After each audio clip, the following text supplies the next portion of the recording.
ठीक है, हमारा जो टॉपिक है वो है इन्वेस्टमेंट। इन्वेस्टमेंट होता क्या है? सबसे पहला तो जो क्वेश्चन आता है हम लोग जो स्टार्ट कर रहे हैं तो उसमें सबसे पहला जो क्वेश्चन हमारे सामने राइज होता है वो ये होता है कि आखिर ये इन्वेस्टमेंट है क्या? क्या इन्वेस्टमेंट को बोलते क्या हम लोग?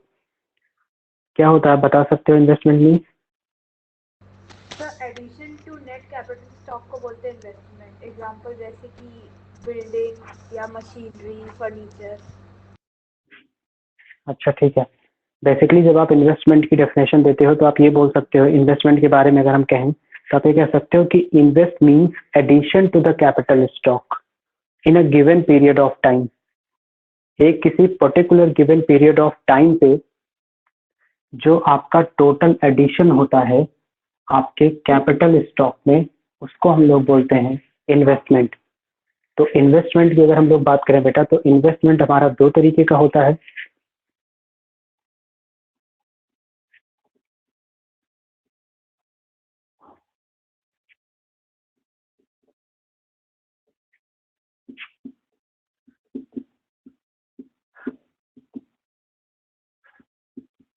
इन्वेस्टमेंट की अगर हम लोग बात करें बेटा, तो इन्वेस्टमेंट हमारे दो टाइप्स के होते हैं।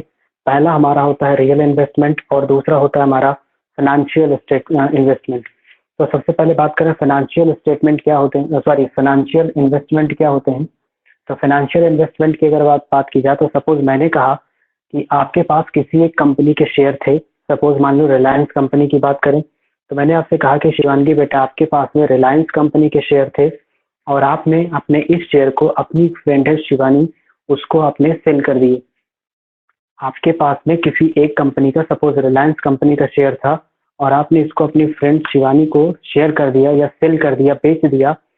तो इससे क्या हुआ कि आपका जो जो ये इन्वेस्टमेंट हुआ ये आपका होगा फाइनेंशियल इन्वेस्टमेंट। इसको हम लोग बोलेंगे ये हमारा कौन सा इन्वेस्टमेंट है? ये हमारा फाइनेंशियल इन्वेस्टमेंट है। इसमें हमने क्या किया कि एक कंपनी के शेयर दूसरी कंपनी को हमने सेल कर दिए।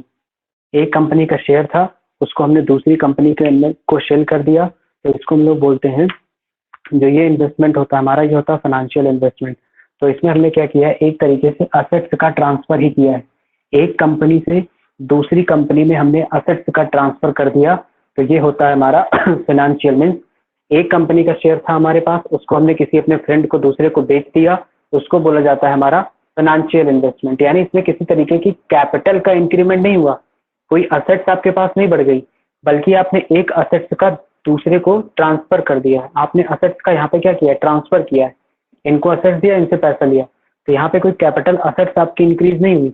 तो ये हमारा कौन सा इन्वेस्टमेंट होगा? ये हमारा होगा फाइनेंशियल इन्वेस्टमेंट। तो इसको हम लोग किस कैटेगरी में रखेंगे? फाइनेंशियल इन्वेस्टमेंट की कैटेगरी में रखेंगे। सेकंड हमारा आता है रियल इन्वेस्टमेंट। तो रियल इन्वेस्टमेंट की जब बात की जाए तो रियल इन्वेस्टमेंट क्या होता है? तो रियल इन्वेस्टमेंट की अगर अब बात की जाए तो रियल स्टेटमेंट एक ऐसा जो रियल इन्वेस्टमेंट होता है, एक ऐसा इन्वेस्टमेंट होता है जो किसी गिवन पीरियड ऑफ टाइम पे हमारे कैपिटल स्टॉक को इंक्रीज कर देता है, उसको बोलते हैं रियल इन्वेस्टमेंट। जैसे सपोज मैंने कहा कि मैंने कोई न्यू मशीनरी परचेज की। मैंने क्या किया? न्यू मशीन परचेज किया, बिल्डिंग बनवा दिया। ठीक है, मैंने कहा मैंने अपने घर के लिए न्यू फर्नीचर खरीद लिया। ठीक है, तो अपने ऑफिस के लिए, इसके लिए न्यू मशीन परचेज किया, बिल्डिंग परचेज की, फर्नीचर परचेज कर ली। आपको पता है कि सारी क्या है, कैपिटल असेट्स है। ये सारी की सारी आपकी क्या असेट्स हैं। आपने अपनी असेट्स में इंक्रीज कर लिया, आपने मशीन खरीदी, आपकी असेट्स बढ़ गई। बिल्डिंग असेट्स आपकी इंक्रीज हुई, फर्नीचर आपकी असेट्स इंक्रीज हुई। अब इससे हमें बेनिफिट क्या होगा? आपने कोई मशीन, नई मशीन खरीदी, सपोज आपके पास एक मशीन थी, उस मशीन से आप क्या करते थे, एक गुड्स का प्रोडक्शन आप कर लेते थे। लेकिन इन फ्यूचर आपको लगा कि यार हम दूसरे गुड्स का भी अगर प्रोडक्शन कर लें, दूसरे टाइप के गुड्स का भी प्रोडक्शन कर लें तो हमारी प्रोडक्शन कैपेसिटी बढ़ जाएगी। उसके लिए हमने एक नई मशीन खरीद ली। अब ये नई मशीन हमने खरीदी है तो ये जो मशीन है हमारी, ये क्या करेगी, हमारे प्रोडक्शन को बढ़ा देगी, हमारी प्रोडक्शन कैपेसिटी को बढ़ा देगी। तो अल्टीमेटली इसका रिजल्ट क्या होगा? हमारा कैपिटल स्टॉक बढ़ जाएगा। हम फर्नीचर बनाते थे, ठीक है, पहले हम ए टाइप का फर्नीचर बनाते थे, तो उसके लिए दूसरी मशीन थी। हमने सोचा कि कुछ इनोवेशन किया जाए, और डिफरेंट टाइप्स के डिफरेंट डिजाइन के फर्नीचर आते हैं। तो हमने क्या किया, एक नई मशीन लेके आया और हमने कहा अब हम न्यू टाइप की फर्नीचर बनाएंगे जिसमें डिजाइन शेप हम नहीं खरीद ली। उस मशीन से फायदा क्या होगा कि हमारा जो फर्नीचर का प्रोडक्शन है वो बढ़ जाएगा और ये सब हमारी एसेट्स होती हैं। तो कहीं ना कहीं रियल इन्वेस्टमेंट एक ऐसा इन्वेस्टमेंट होता है जो किसी भी गिवन पीरियड ऑफ टाइम में आपके कैपिटल स्टॉक को इंक्रीज कर दे, कैपिटल स्टॉक को बढ़ा दे, उसको बोला जाता है रियल इन्वेस्टमेंट। फाइनेंशियल इन्वेस्टमेंट एक ऐसा इन्वेस्टमेंट होता है जिसमें कैपिटल स्टॉक में इंक्रीज नहीं होता बल्कि एक जगह से दूसरी जगह पे किसी भी कुछ असेट्स का ट्रांसफर हो जाता है, तो उसको हम लोग बोलते हैं फाइनेंशियल इन्वेस्टमेंट। और रियल इन्वेस्टमेंट होता है गिवन पीरियड ऑफ टाइम में हमारे कैपिटल स्टॉक को इंक्रीज कर दिया जाए, that is called real investment. तो रियल इन्वेस्टमेंट से हमारी इकोनॉमी से रिलेशन है। फाइनेंशियल स्टेटमेंट की आपके यहाँ पे बात नहीं की गई है, ये हमारा फाइनेंशियल अकाउंटिंग का पार्ट होता है। तो यहाँ पे फाइनेंशियल इन्वेस्टमेंट से रिलेटेड चीजें नहीं पढ़नी है, बस आपको पता होना चाहिए। होते हैं कोई आपसे पूछ ले कि आपने एक कंपनी को बेच दिया, किसी पर्सन को सेल कर दिया, तो क्या वो आपका इन्वेस्टमेंट? तो डेफिनेटली इन्वेस्टमेंट है, बट वो कैसा इन्वेस्टमेंट है? वो फाइनेंशियल इन्वेस्टमेंट नहीं है। कोई आपसे पूछे आप न्यू मशीन, तो क्या वो आपका रियल इन्वेस्टमेंट है होगा? ये वो रियल इन्वेस्टमेंट है। क्यों है रियल इन्वेस्टमेंट? बिकॉज से हमारी प्रोडक्शन कैपेसिटी इंक्रीज हो जाए, तो इसलिए हम लोग इसको बोलेंगे रियल। ये दोनों क्लियर हैं आपको? Yes sir. तो रियल इन्वेस्टमेंट की आपका इकोनॉमिक्स में यहाँ पे बताया गया है। तो जो रियल इन्वेस्टमेंट की डेफिनेशन है वही आपके यहाँ पे इन्वेस्टमेंट में बताई गई है। तो इन्वेस्टमेंट के बारे में बताया गया है कि investment in the capital stock during a given period of time, किसी भी गिवन पीरियड ऑफ टाइम में जो हमारे कैपिटल स्टॉक में इंक्रीज हो जाता है उसको हम लोग बोलते हैं इन्वेस्टमेंट। इसलिए हमारा रियल इन्वेस्टमेंट ही होता है। मशीन खरीदना, फर्नीचर खरीदना, किसी बिल्डिंग का कंस्ट्रक्शन करा देना, वो हमारा इन्वेस्टमेंट का पार्ट आता है। अब इसी इन्वेस्टमेंट में जो आपकी इकोनॉमिक्स में डिस्कशन किया है, ग्रॉस इन्वेस्टमेंट। ग्रॉस इन्वेस्टमेंट की बात की गई है, तो बात आती है कि ग्रॉस इन्वेस्टमेंट होता क्या है। ग्रॉस मीन्स होता है कि gross investment is a investment which is total capital stock on a given period। किसी भी कैपिटल स्टॉक में जो टोटल हो जाता है उसी को हम लोग बोलते हैं ग्रॉस की बात। तो किसी एक given period of time capital stock में जो टोटल एडिशन होता है उसी इन्वेस्टमेंट। ग्रॉस इन्वेस्टमेंट आपका डेप्रिसिएशन इंक्लूडेड होता है। ग्रॉस इन्वेस्टमेंट की बात करें तो ग्रॉस इन्वेस्टमेंट में आपका डेप्रिसिएशन इंक्लूड होता है, पहले से ही वो ऐड होता है, इसमें आप उसको सब्ट्रैक्ट नहीं करते हो। ठीक है, तो डेप्रिसिएशन क्या होता है ये भी आपको आगे बताया जाएगा। आपने 11th क्लास में पढ़ा है, इसका अकाउंटिंग ट्रीटमेंट किया है। तो सेकंड अगर बात की जाए इन्वेस्टमेंट की, तो वो बेटा होता है आपका नेट इन्वेस्टमेंट।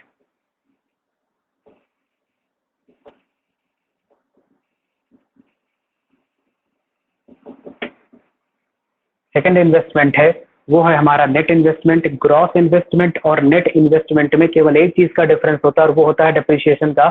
ग्रॉस इन्वेस्टमेंट में डेप्रिसिएशन हमारा ऐड होता है और नेट इन्वेस्टमेंट में हमारा जो डेप्रिसिएशन है वो सब्ट्रैक्ट होता है।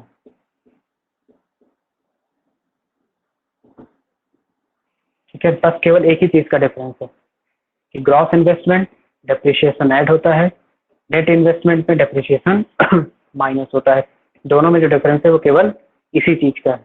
तो ये था हमारा बेसिकली इन्वेस्टमेंट। इन्वेस्टमेंट कितने तरीके के होते हैं? तो बेसिकली इन्वेस्टमेंट हमारा दो तरीके का होता है, एक होता है हमारा रियल इन्वेस्टमेंट और एक होता है हमारा फाइनेंशियल। फाइनेंशियल आपके सिलेबस में है नहीं, तो वो और रियल इन्वेस्टमेंट की बात की जाए तो जो इन्वेस्टमेंट की डेफिनेशन मैंने आपको बताई है कि जो कैपिटल स्टॉक इंक्रीज होता है वो आपका इन्वेस्टमेंट होता है, और वही आपका एक तरीके से रियल इन्वेस्टमेंट की भी डेफिनेशन हो जाती है।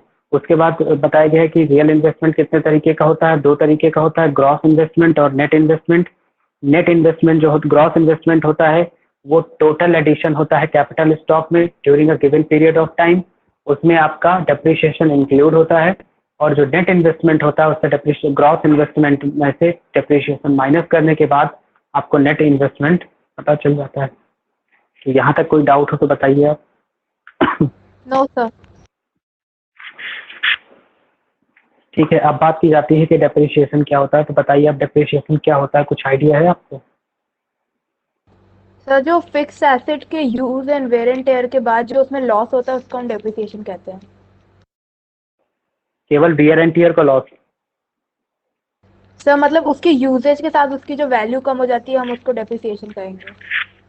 ठीक है, तो अगर डेप्रिसिएशन की बात की जाए तो सिंपल लैंग्वेज में बोल सकते हो कि depreciation means fall in the value of fixed assets due to normal wear and tear. आपके पास एक कार है, कार आपकी बाहर खड़ी रहती है, धूप में खड़ी रहती है, बारिश होती है, तो नॉर्मल सी बात है उसका कलर फेड हो जाएगा।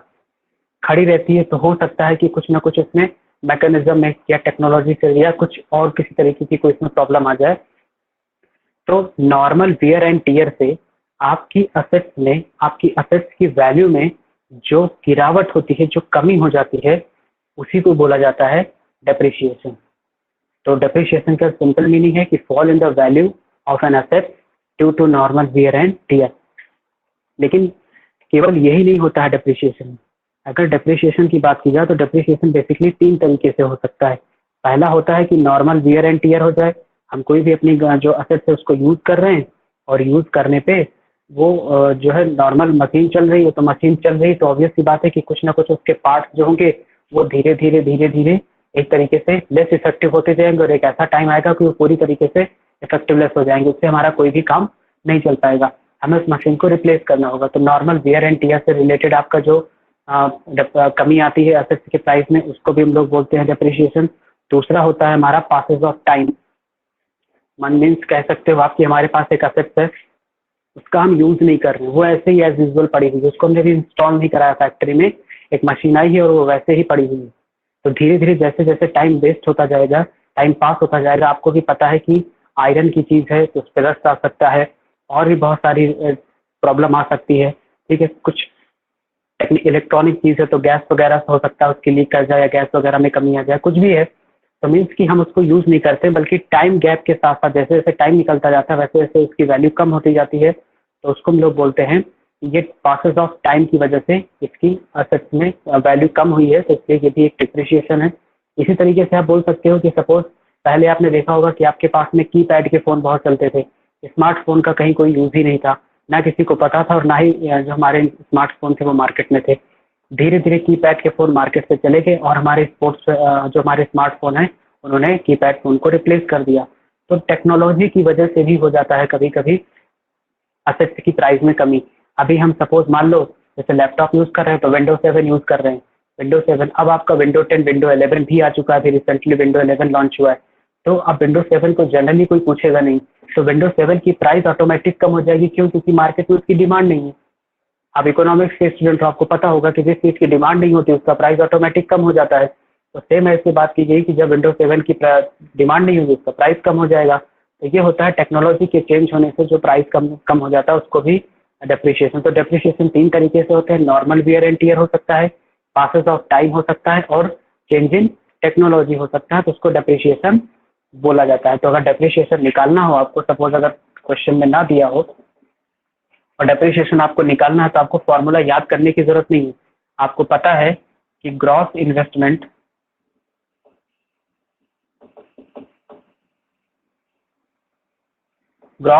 की जो डेफिनेशन होती है वो होती है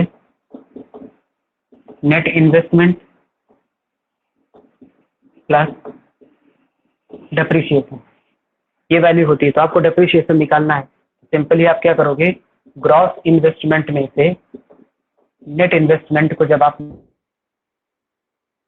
मेरा की डेप्रिसिएशन की फिगर गया, कभी कभी सिंपल 1 मार्क्स में क्वेश्चन पूछ सकता है डेप्रिसिएशन, तो आपको ग्रॉस इन्वेस्टमेंट और नेट इन्वेस्टमेंट दिया गया होगा, दोनों को आप सब्ट्रैक्ट करिएगा, तो आपको डेप्रिसिएशन की फिगर मिल जाएगी। तो ये बेसिकली आपको डेप्रिसिएशन के बारे में बताया गया है। एक अगेन जो बहुत ही इंपॉर्टेंट कॉन्सेप्ट है यहाँ पे, डेप्रिसिएशन और कैपिटल लॉस। कैपिटल लॉस और डेप्रिसिएशन में जनरली मैंने देखा है क्वेश्चन एग्जाम में पूछे गए हैं कि कैपिटल लॉस क्या होता है और डेप्रिसिएशन क्या होता है। तो डेप्रिसिएशन तो मैंने ऑलरेडी आपको बता दिया है क्या होता है। अगर हम लोग कैपिटल लॉस की बात करें बेटा, तो कैपिटल लॉस एक ऐसा लॉस होता है जो सडन आपकी असेट्स की वैल्यू में कमी कर देता है, या आप किसी भी असेट्स बिल्कुल इफेक्टिवलेस हो जाती है।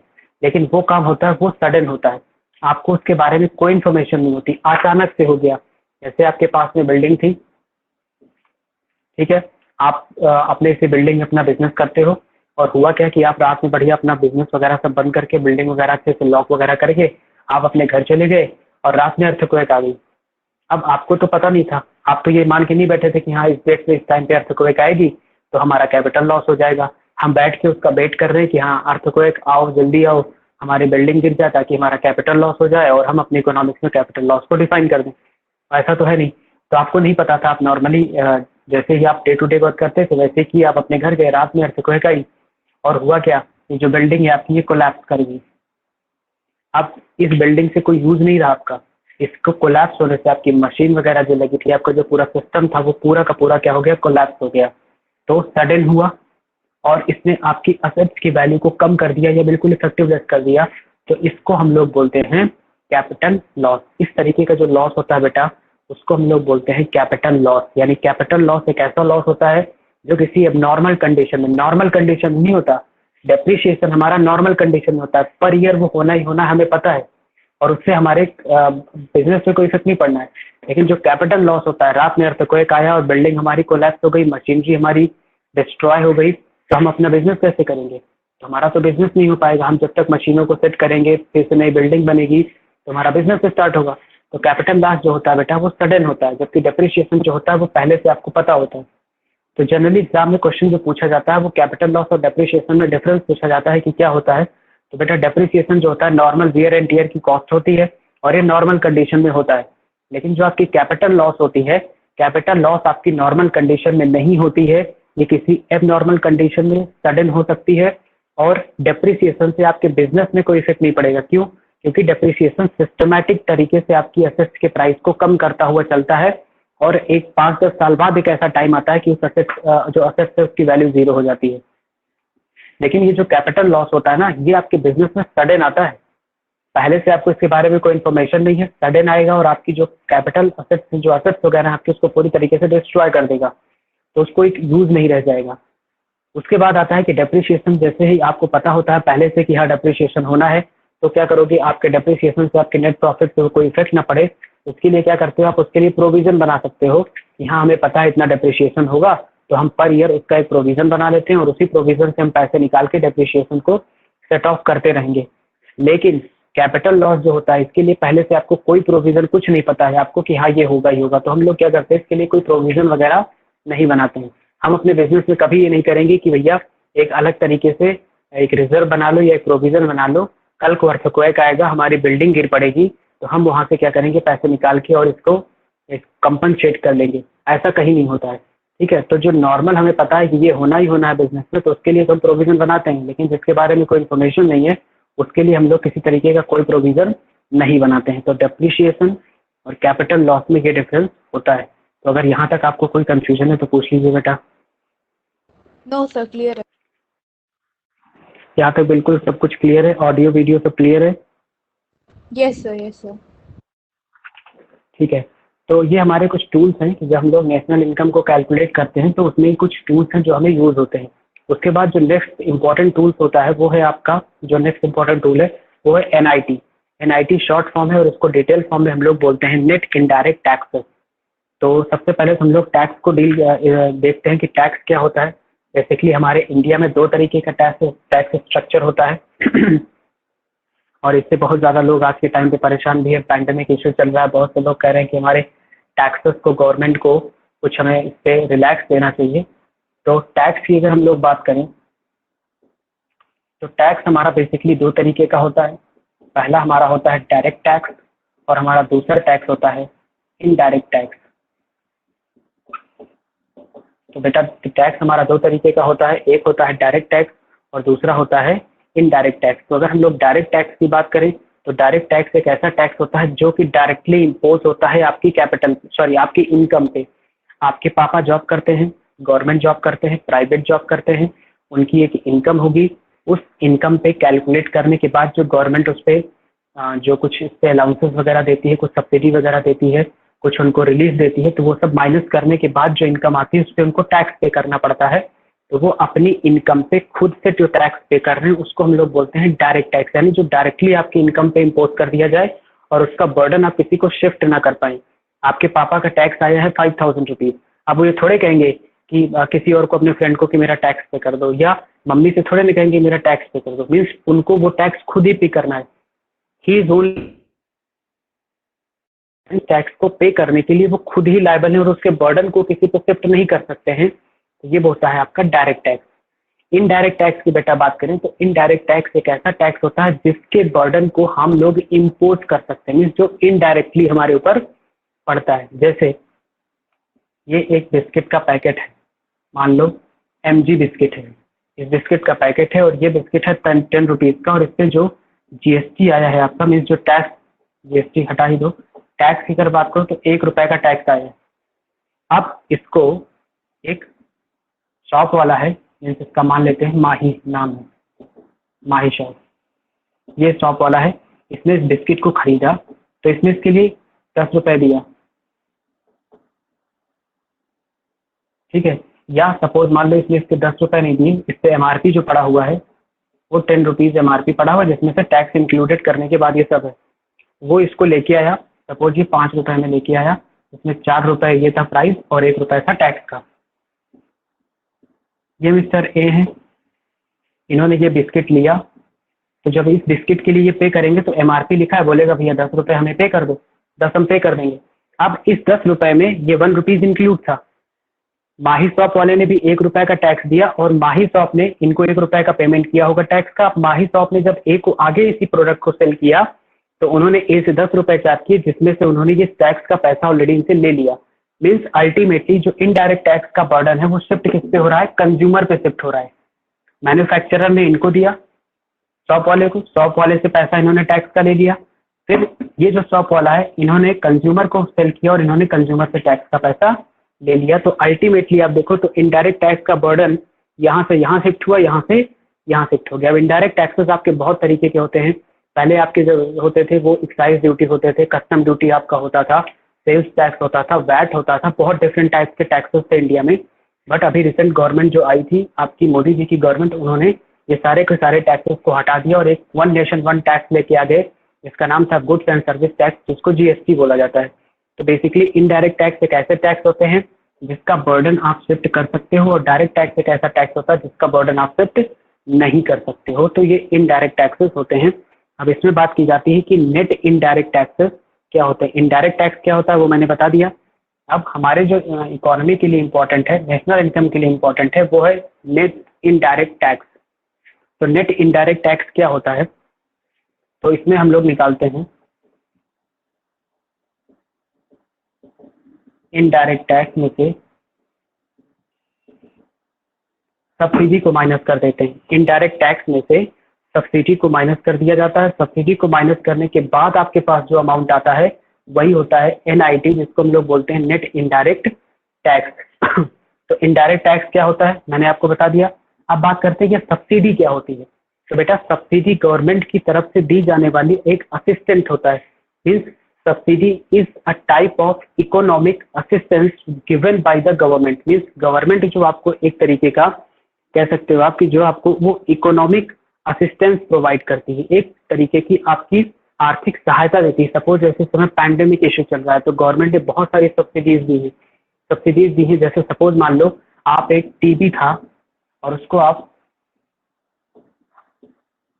5,000 रुपीज में परचेज करते थे उस टीवी को, ठीक है। अब कुछ प्रॉब्लम हो गई कंज्यूमर की, जैसे इस समय पैंडेमिक इश्यू की वजह से फैक्ट्रीज वगैरह सब बंद हो गई, लोगों का बिजनेस खत्म हो गया, तो मार्केट में टीवी की डिमांड खत्म हो गई। तो जो इसके मैन्युफैक्चरर थे या जो सपोज मान लो गवर्नमेंट आई और गवर्नमेंट ने ये लोग गवर्नमेंट के पास गए और बोले कि मेरा इतना लॉस आ रहा है, तो गवर्नमेंट ने कहा ठीक है आप सेल करो, हम आपको सब्सिडी देते हैं 100 रुपीज की। हम आपको एक तरीके का इसको आप हिंदी में राहत पैकेज बोलते हो, वही हमारा एक तरीके का सब्सिडी होता है जो गवर्नमेंट की तरफ से दी जाने वाला इकोनॉमिक असिस्टेंस होता है। तो ये 100 रुपीज़ जो गवर्नमेंट की तरफ से आपको मिले हैं, ये आपकी क्या हो जाएगी, ये सब्सिडी हो जाएगी। तो अगर सब्सिडी की डेफिनेशन आपको लिखनी हो तो आप नॉर्मली लिख देना, सब्सिडी आखिर होती क्या, तो subsidy are the economic assistance given by the government. अब ये गवर्नमेंट जो देती है सब्सिडी, ये फॉर्म को भी दे सकती है, ये हाउस होल्ड को भी दे सकती है, ठीक है। तो किसी भी पैंडेमिक इशू में या कुछ ऐसी सिचुएशन हो जाए कि जिससे लगे कि मार्केट एकदम डाउन हो रही है, कंज्यूमर के जेब में पैसे नहीं है, कंज्यूमर इतना हाई कॉस्ट पे नहीं कर सकता है, तो उसके लिए गवर्नमेंट आपको सब्सिडी देती है। जैसे गैस सिलेंडर है, आप खरीदते हो तो जो उसका ओरिजिनल प्राइस होता है उसको आप पे कर देते हो कंपनीज को, और आपके अकाउंट में कुछ पैसे वापस आ जाते हैं, वो गवर्नमेंट की तरफ से आपको वापस किया जाता है। तो वो इकोनॉमिक असिस्टेंस होता है गवर्नमेंट के थ्रू, उसी को बोला जाता है सब्सिडी। तो आई होप यहाँ तक आपको क्लियर है। अगर कोई डाउट हो तो बेटा बताइए। नो सर, क्लियर है। ठीक है, तो ये हमारा हो गया सब्सिडी। एनआईटी की बात करें तो नेट इनडायरेक्ट टैक्सेस में से हम लोग क्या करते हैं, सब्सिडी को माइनस कर देते हैं, तो हमारे पास में नेट इनडायरेक्ट टैक्स निकल आता है। अब इसमें जब आप नेशनल इनकम की डेफिनेशन देखते हो तो नेशनल इनकम की डेफिनेशन में आपको दो चीज़ें देखने को मिलती हैं, एक होती है फैक्टर कॉस्ट और एक होती है मार्केट वैल्यू। ठीक है, डिफरेंट टाइप्स के फॉर्मूले हम लोग देखेंगे, GDP at factor cost, GDP at market value, ये फॉर्मूले भी देखेंगे। तो बात की जाती है कि ये एमबी जो मार्केट वैल्यू होती है और जो ये फैक्टर कॉस्ट होती है, ये आखिर होती क्या है। ठीक है, अगर हमें फैक्टर कॉस्ट को डिफाइन करना हो तो हम इसको क्या करेंगे, और मार्केट प्राइस को अगर हमें डिफाइन करना हो तो इसको हम लोग कैसे।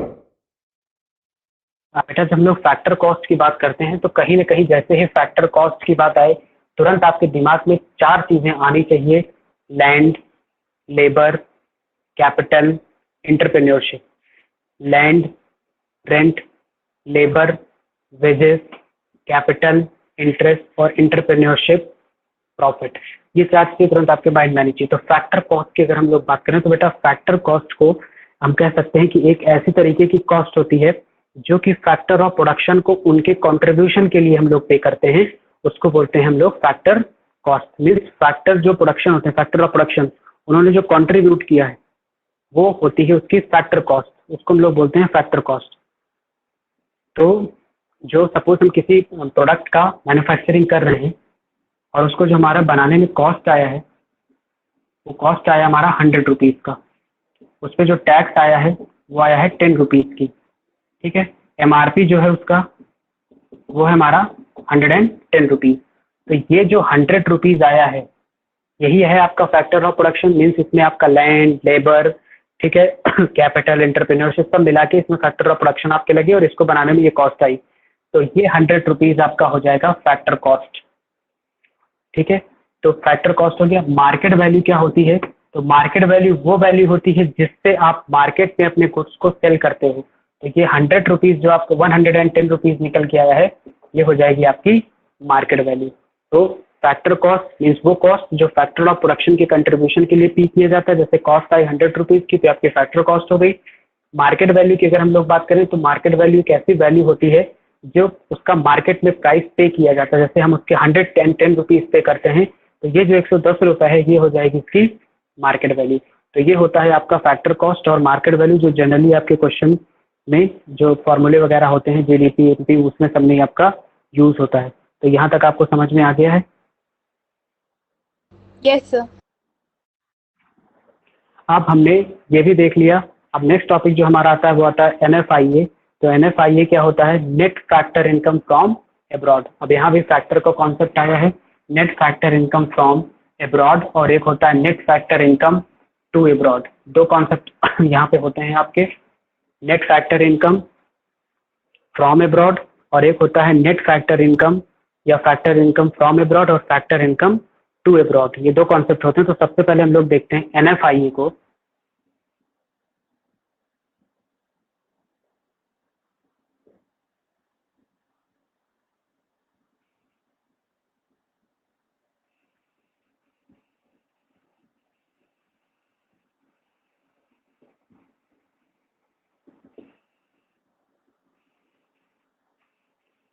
NFIA net factor income from abroad. तो अगर हमें ये निकालना हो तो सबसे पहले आपको निकालना होगा यहाँ पे factor income earn from abroad या फैक्टर इनकम फ्रॉम अब्रॉड।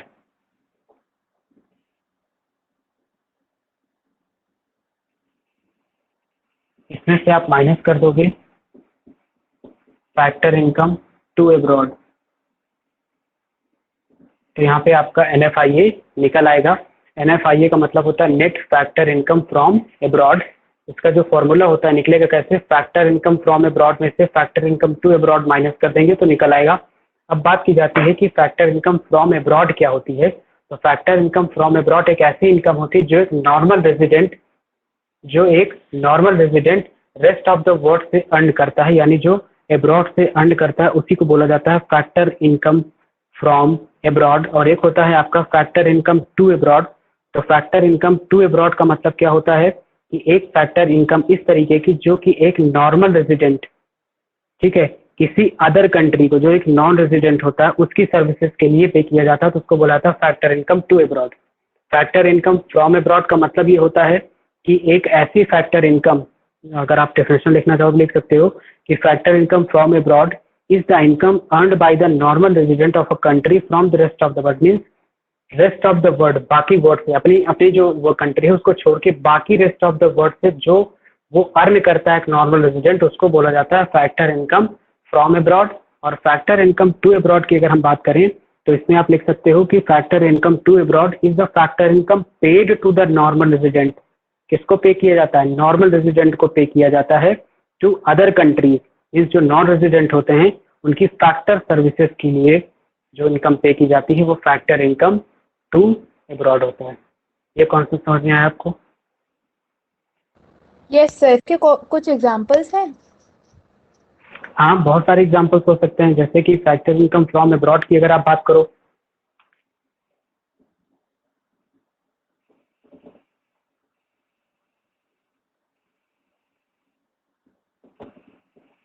हम लोग विराट कोहली की बात करते हैं।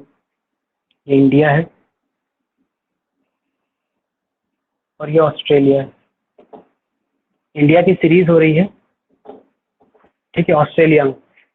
तो इंडियन टीम ऑस्ट्रेलिया गई हुई है और विराट कोहली नॉर्मल रेजिडेंट है ही हैं आपके। तो विराट कोहली गए हैं ऑस्ट्रेलिया में और ऑस्ट्रेलिया में ये खेल रहे हैं और पूरी सीरीज में इन्होंने बहुत अच्छा परफॉर्म किया। तो इन्होंने अच्छा परफॉर्म किया, इसके लिए इनको कुछ प्राइज मिलेगा। अब जो इनको प्राइज मिलेगा, तो इन्होंने अच्छा परफॉर्म किया, इनको प्राइज मिलेगा, और वो प्राइज इनको इंडिया में नहीं मिलेगा, वो प्राइज हमारी जो कंट्री में नहीं है। तो जो इन्हें यहाँ से लेके आ रहे हैं इंडिया को, यहाँ पे जो इनको प्राइज मिला है उस प्राइज को ये इंडिया में लेके आ रहे हैं, तो इसको बोलेंगे factor income from abroad. Means एक नॉर्मल रेजिडेंट है, इसने रेस्ट ऑफ द वर्ल्ड से जो इनकम जनरेट किया, जो इनकम अर्न किया है, तो विराट कोहली है इंडिया के, ये गए हुए हैं ऑस्ट्रेलिया। इंडिया ऑस्ट्रेलिया की सीरीज हो रही, तो ये ऑस्ट्रेलिया गए हैं खेलने। सीरीज में इन्होंने बहुत अच्छा परफॉर्म किया, तो इस परफॉर्मेंस के लिए इनको कुछ प्राइज वगैरह मिला था। तो ये प्राइज अपनी ही कंट्री से, ऑस्ट्रेलिया से इंडिया में लेके आ रहे हैं। तो ये है आपका part factor income from abroad. Next बात की जाए, ये आपकी इंडिया है। यहाँ पे एक तरीके की, मान लो कि इंडिया वर्सेस ऑस्ट्रेलिया की सीरीज चल रही है। यहाँ पे क्रिकेट मैच हो रहा है, इंडिया में हो रहा है, यहाँ पे ऑस्ट्रेलिया में हो रहा था, यहाँ पे इंडिया में हो रहा है। और मान लो ऑस्ट्रेलिया का कोई प्लेयर है, सपोज किसी का भी आप नाम लिख सकते हो, तो हमने से किसी एक का नाम लिख लिया, जैसे स्टीवन स्मिथ। ये हमारे इंडिया में आए हैं और ये खेल रहे हैं, यहाँ से इनको इनकम जनरेट होती है और ये इनकम जनरेट होके ये है ऑस्ट्रेलिया। यहाँ से अपने घर जाते हैं, यहाँ पे इनको अच्छा परफॉर्म इन्होंने किया, इनको प्राइज मिला, ये प्राइज लेके अपने घर गए ऑस्ट्रेलिया। तो ऑस्ट्रेलिया में जो इनकी इनकम बोला जाएगा factor income to abroad. Virat Kohli दूसरी कंट्री में खेल के प्राइज लेके इंडिया में आते हैं, factor income from abroad. Steven Smith Australia के प्लेयर हैं, इंडिया में खेलते हैं, इनको परफॉर्मेंस अच्छी थी, इनको प्राइज मिला, उस प्राइज को ये ऑस्ट्रेलिया में लेके गए, तो फैक्टर इनकम टू अब्रॉड बोला जाएगा। क्लियर है, समझ में आया आपको?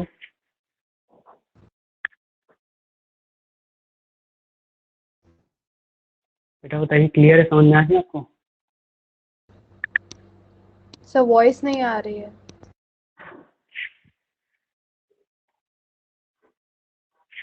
मैं पूछ रहा हूँ कि आपको समझ में आ गया ये फैक्टर इनकम फ्रॉम अब्रॉड और factor income to abroad? Sir ये जो मैंने एग्जांपल दिया है, ये एग्जांपल क्लियर है आपको?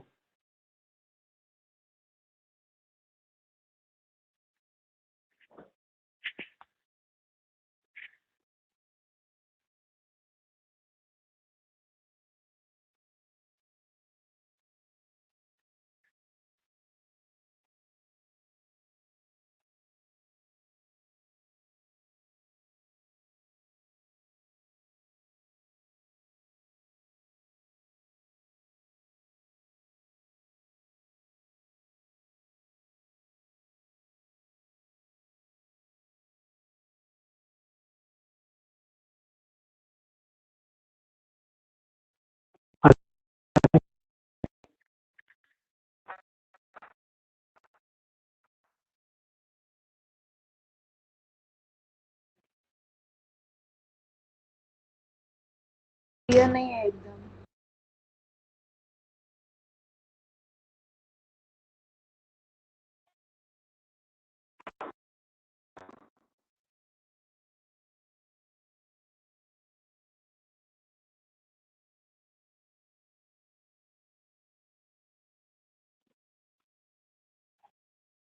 अभी बेटा क्लियर आ रही है voice?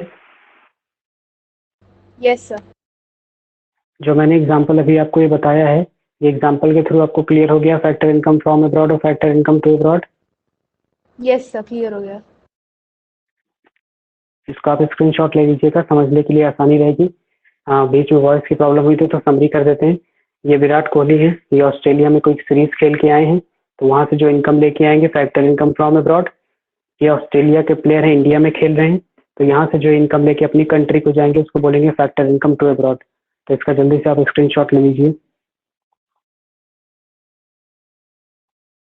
Done sir.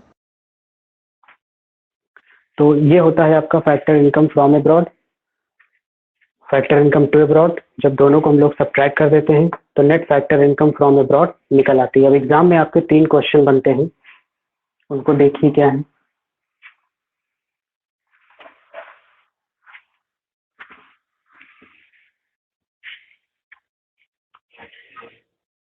NFIA, first question positive, second question negative और थर्ड क्वेश्चन जीरो। क्वेश्चन आपसे पूछा गया कि NFIA के बारे में बताइए।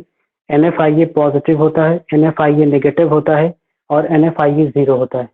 तीनों में से कौन सा स्टेटमेंट सही है? मैंने आपसे पूछा NFIA पॉजिटिव हो सकता है, नेगेटिव हो सकता है, जीरो हो सकता है, तीनों में से कौन सा स्टेटमेंट सही है? ये क्वेश्चन आपसे पूछा गया, तो आप क्या बताओगे? सर तीनों ही सही है।